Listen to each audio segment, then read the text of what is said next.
A warm welcome to the Chiltern Ridge Classic 50k taking place on Saturday. My name is Chris, I'm one of the event directors here at Runaway Racing, and I'm just going to go through some of the basic details that you need to know ahead of getting down there.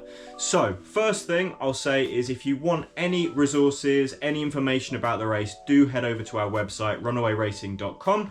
Go to the Chiltern Ridge race page and you'll find loads and loads of things there. Check out the Runner's Guide PDF, the Spectator Guide, and there's loads of route downloads there, GPX files and things like that.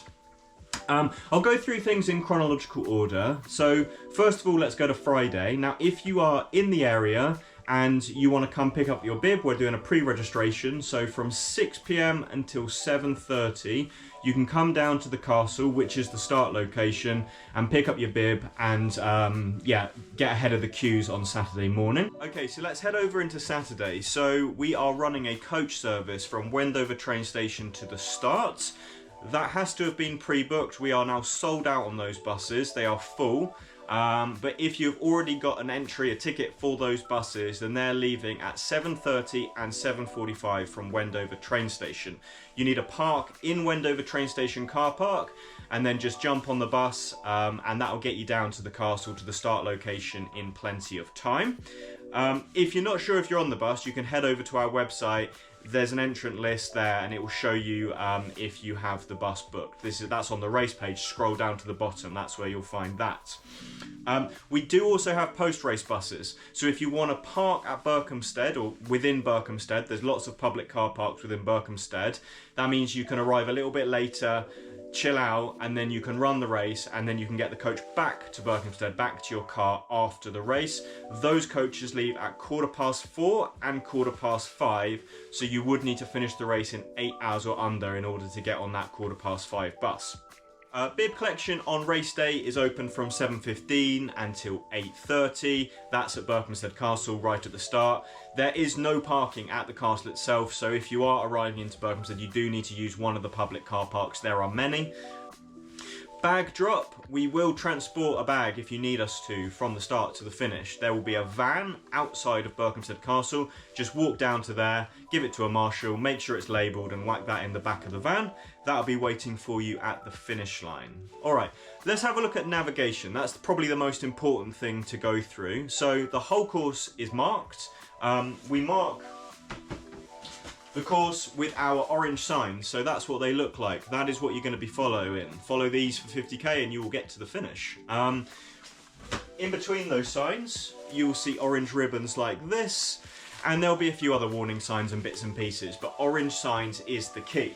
Now, the reason I say that is there is another race happening on the last 20k of the route that uses blue signage. So although I'm wearing a blue jacket and Runaway is almost completely branded blue, we use orange signs. Orange signs are what you want to follow. There is a race going on, a Maverick race, so if you're familiar with them, they use blue signage. You are ignoring blue signage altogether. There will be no Runaway blue signage. There are a couple of points where our race, the very front runners of our race, will see the very back runners of the Maverick race. Now, we will have marshals out in all of the locations where there are splits or where those two routes converge, but do ensure that you take instruction only from, as I said, the orange signs or marshals wearing Runaway Racing branded high vises. We also do require you to have the route on your phone or your watch, just as a backup. You probably will never need to use it, but head over to our website, go to the sort of downloads area, grab the GPX or the OS maps or whatever you want to use, but there's loads of different formats of the route. Just load that up onto your phone or your watch beforehand, just in case you need to use it at any point during the day. Mandatory gear, I'm not going to go through that now, but there is a small list of mandatory gear that you do need to carry. Head over to the Runner's Guide PDF and have a look at that. Make sure you're carrying everything that's in that for the full duration of the race. There's an emergency number on your bib when you pick it up. Any problems whatsoever during the race, please call that number. That will go directly to the race director. Of course, if there's an actual medical emergency, 999 is the emergency number to call as well. But always alert our medical teams or our emergency number too, because we will likely be closer than any emergency service vehicle. Checkpoints, 15 kilometers, or just over 15.2 kilometers, 29.2 and 43.1 kilometers. Pitstone Hill is the first one. Second one is right where I am now, the Runaway Racing office. And the third is the plough at Cadston.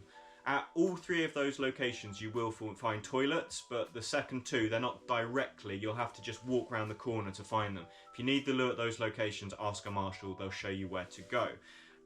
Huge thank you to Precision Fuel and Hydration for stocking those aid stations with their gels, chews and electrolytes. Best nutrition in the business, waiting for you at those 3 points. Spectators are super welcome along the route. We have created a Spectators Guide PDF specifically to get you, to get those people on the course to see you. But what I would say is no spectators at checkpoint 2 because there's no vehicle access there, it's private lands. You can walk up the Ridgeway and you can support runners at checkpoint 2, but you cannot drive there. But there's loads of other amazing locations on the course where you can see your runner. And we have no problem in these races with crews handing nutrition to you. So if you have specific nutrition that you want your crew to give you at points along the course, rather than the nutrition at our aid stations, then that is permitted and that is fine. There we go. So the finish of the race is in Wendover. It's at a playing field in Wendover. If you're coming as a spectator, check out the car park at Witchell Pavilion next door to the playing field. There's no parking itself within the playing field, but there is a free car park next door. There's other car parking in the village too. We'll have some pizza there, and look, the weather is looking unbelievable. So the trails are going to be dry. The levels of mud are the lowest you'll ever find them at this time of year. So we're expecting a great day out for all of you, probably some fast times and lots of smiles. So guys, I'll leave it there. Thanks for watching. We'll see you Saturday morning. Have an amazing race.